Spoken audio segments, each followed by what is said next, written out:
Welcome back to another episode of Dueker Sports, and welcome to the NFL playoffs. That's right, Wild Card Weekend is here. I know that I'm excited. I know that Christian's excited, and I hope that you guys are too.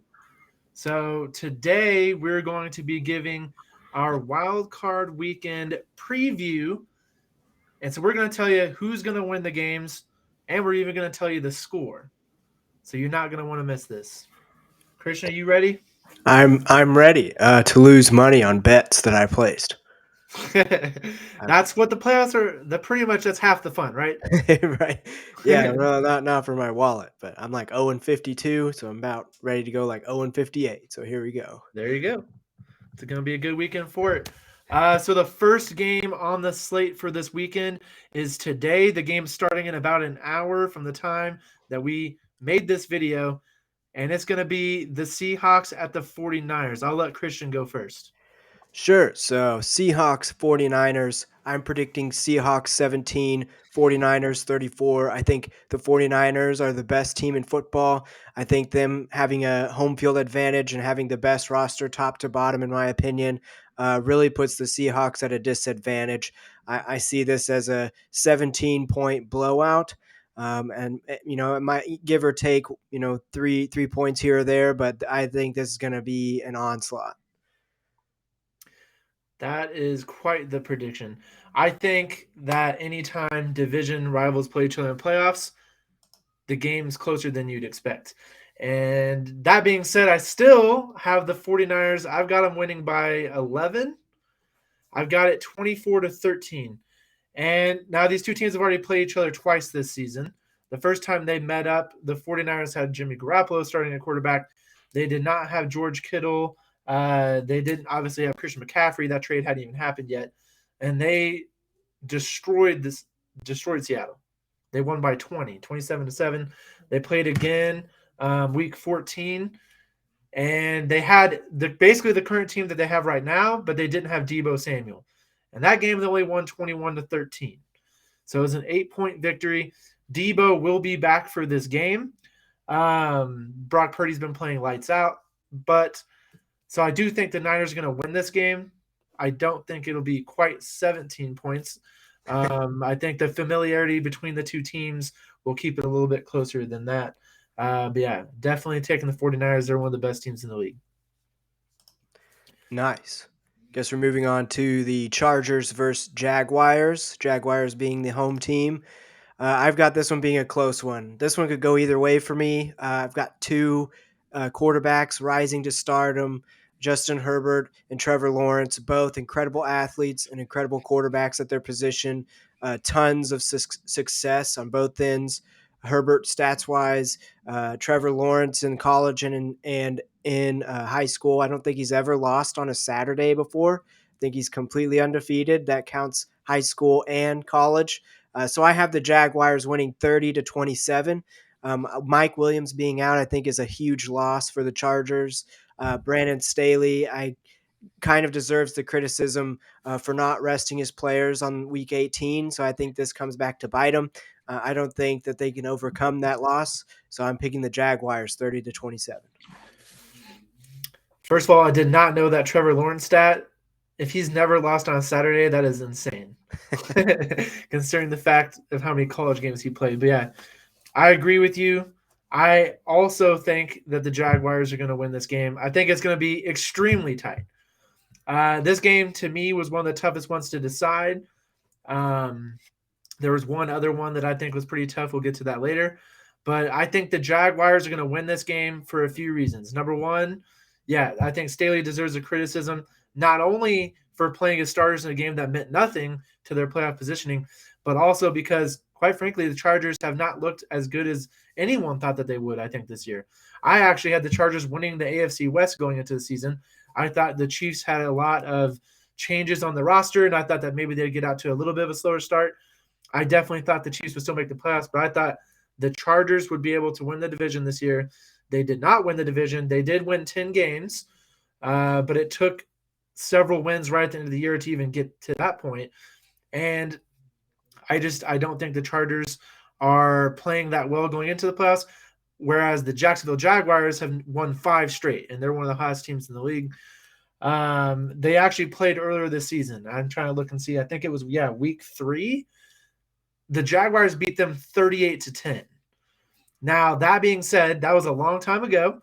These two teams are drastically different teams. I think probably both teams are better now than they were then. Um, and the Chargers didn't have Keenan Allen in that game, but in this game they're not going to have Mike Williams, so they're still going to have one receiver primarily they're throwing the ball to.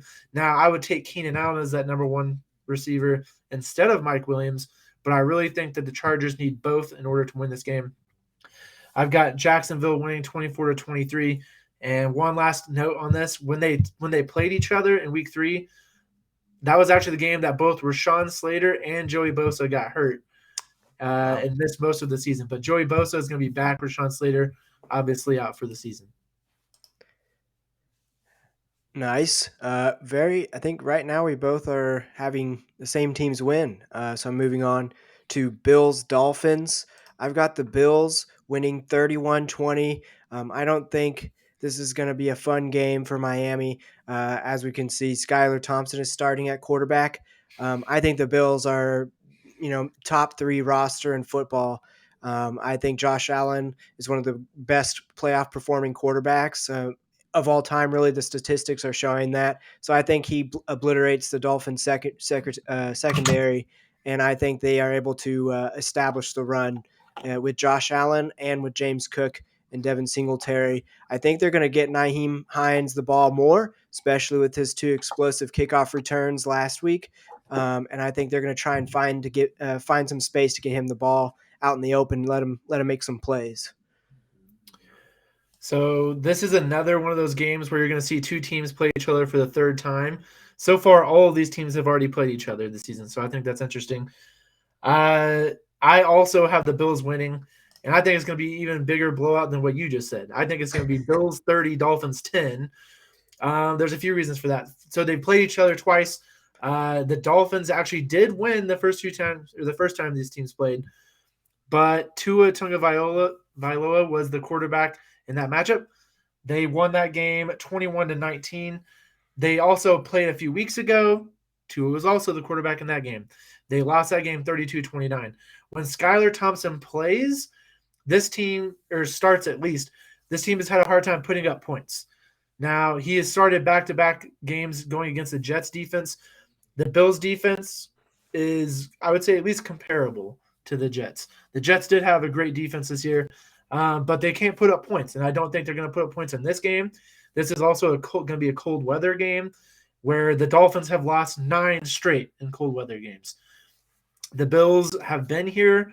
They've been a contender the last several seasons in the AFC, so they already have that experience that is necessary in the playoffs. I see the Bills stepping their game up. I don't think the Dolphins are going to have what it takes.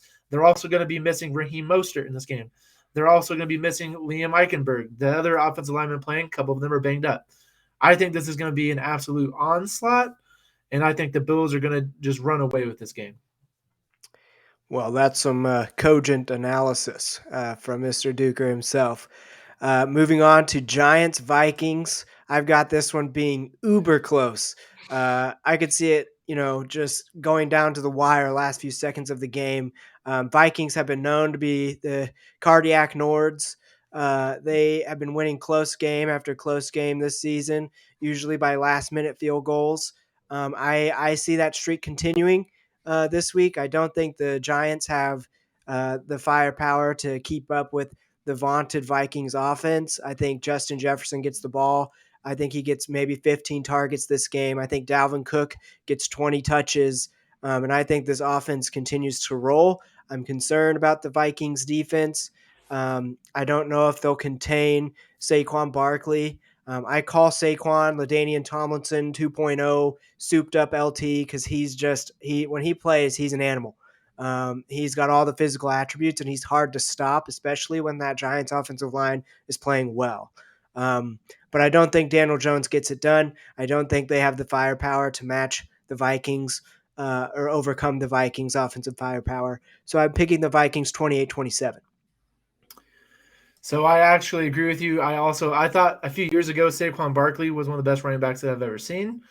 I thought that he was the closest thing to LaDainian Tomlinson I'd seen, so I like that comparison. I've also got the Vikings winning. These two teams just played each other. What week was that? Week 16, and it was a 27-24 victory. I still think the Vikings, I think they're going to put up 27. I think that's what they're good for. I also don't trust the Vikings defense, but I think now that's in the playoffs, I think two reasons why I think that their defense will play a little bit better. One, they're going to be motivated to do so. The Vikings are another one of those teams that have been close to the Super Bowl a couple times recently, but haven't been able to get there. So I think that being said, they're going to be playing lights out. They're going to give everything they've got in this game. I think the Giants, I think Brian Dable has done a fantastic job. That's the only reason I think that the score is going to be this close. You have two first-year coaches going against each other in this game. Kevin O'Connell for the Vikings and Brian Dable for the Giants. Both coaches have done a tremendous job this year. I give the coaching advantage to the Giants, which is why I think it'll be close. The talent discrepancy, I think, is a lot larger, and it benefits the Vikings. But I think because Brian Dable is the coach, I think they're going to be able to keep this game a close game.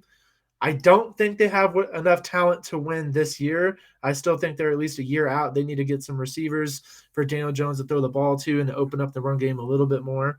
But I agree with you. I think the Vikings would do well to give the ball to the star players, Justin Jefferson and Dalvin Cook, and just let them do what they do. Agreed. Now, this next game, Ravens at Bengals, I have being a much closer game than some of the others we've picked. I know that Tyler Huntley is a game time decision for this wild card matchup. I know that Anthony Brown might be leading the offense this week. Last time I checked, Tyler Huntley was like 90% healthy, is what he said to the media. I don't know if I believe that or not. But I'm assuming he plays. I think Tyler leads this offense. However, it's just not it's not the same without Lamar Jackson, in my opinion. It's not as dangerous. And I think the Bengals are going to put up some points, about 16, but I think they're going to struggle against this Ravens defense. This Ravens defense is incredible. There's an argument to be made that it's the best in football. I think that even though the Bengals have a high flying offense, I think they struggle, but they still get the win here. I think they win 16-10. We agree on a lot of things, and we agree on this game as well. I also think the Bengals are going to win this game. I also think it's going to be a close game. I know I was looking at the spread right before I got on. The spread that I was looking at had Bengals favored by 8.5. I think that's a little bit ridiculous. Last week we just watched these two teams play. The Bengals won that game 27-16. However, the Ravens had Anthony Brown playing at quarterback, and just as importantly, they did not have J.K. Dobbins. And J.K. Dobbins has had a fantastic year.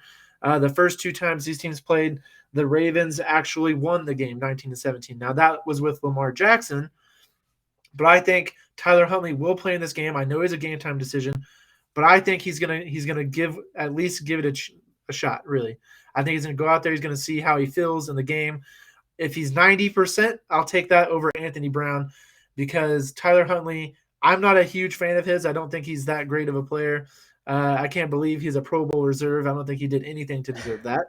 However, I do think he's a significant upgrade over Brown playing at quarterback. And I think that having him and having J.K. Dobbins is going to make this a much closer game. And I agree with you. I think the Ravens are the best defense in the National Football League. And the Bengals are going to be missing their entire right side of the offensive line in this game. Yep. So I think they're going to put the pressure on Joe Burrow. I think they're going to get 23 points. That's only because I expect the Ravens to struggle on offense as well. I don't even think the Ravens offense is good when Lamar Jackson's in there. They have a hard time finding big plays unless if it's Jackson making something out of nothing with his legs. They don't really have a passing game. The run game, they're just kind of going to try to wear you down. But I think they're going to get several sacks in this game. I would say probably 6 at least. I think they're going to have the pressure on Joe Burrow all game. And I think they might force a couple turnovers that is going to keep this game close. But at the end of the day, I don't think they have enough to overcome the Bengals in this matchup. Agreed. It's almost like we're on the same wavelength for all of these picks. I promise, viewers, we actually had no idea what each other's scores were until we put this video together. So this is all news to me. The next game, this last game of the wild card weekend slate, is going to be Cowboys versus Buccaneers. I have this one being a close one too. I have Cowboys losing by 3, 17-20. I am not going to bet against Tom Brady. I don't care that he's 45. I don't care that he's going through, off the field squabbles. I don't care that he's having to use a walker when he leaves the locker room after games. I believe in him on the football field. He knows what he's doing. The Buccaneers, although not playing well, are playing better than they were at the middle of the season this year. I think Todd Bowles is starting to pull the defense together. I have full faith and confidence that this defense can stop the Cowboys offense because I just don't trust Dak Prescott. I mean, that's another conversation for another video, but I don't trust Dak Prescott in big games and big moments. He's turned the ball over way too much this year. I think he's tied for league lead in interceptions with 15, or does he have Yep. 14? I'll have to look that up later, but He has 15 interceptions. I think that's tied. But he just turns the ball over too much for my taste. And Tom Brady's been there, done that. Doesn't turn the ball over in big moments. He's clutch. I'm not betting against him. Buccaneers 20, Cowboys 17.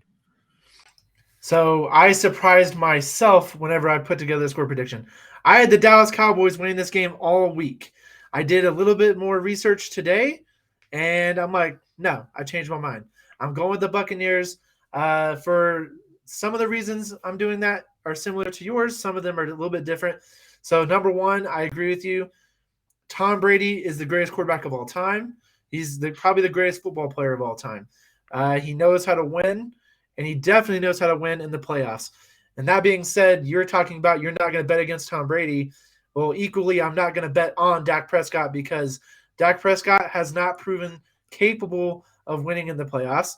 This team had a complete mental malfunction last year. They had a chance to beat the 49ers in the first round, and instead Dak Prescott runs the ball. They're not able to spike it in time to get a field goal off. They lose the game because they ran out of time. That was ridiculous, and that's a Cowboys move if I've ever seen one. The Cowboys are notorious for losing games that they should win. I think they're going to do it again here. I think the Cowboys are the better team. That being said, I think that this game is going to go down to defense and running the football. So these two teams played at the very beginning of the year. The Buccaneers won that game 19-3.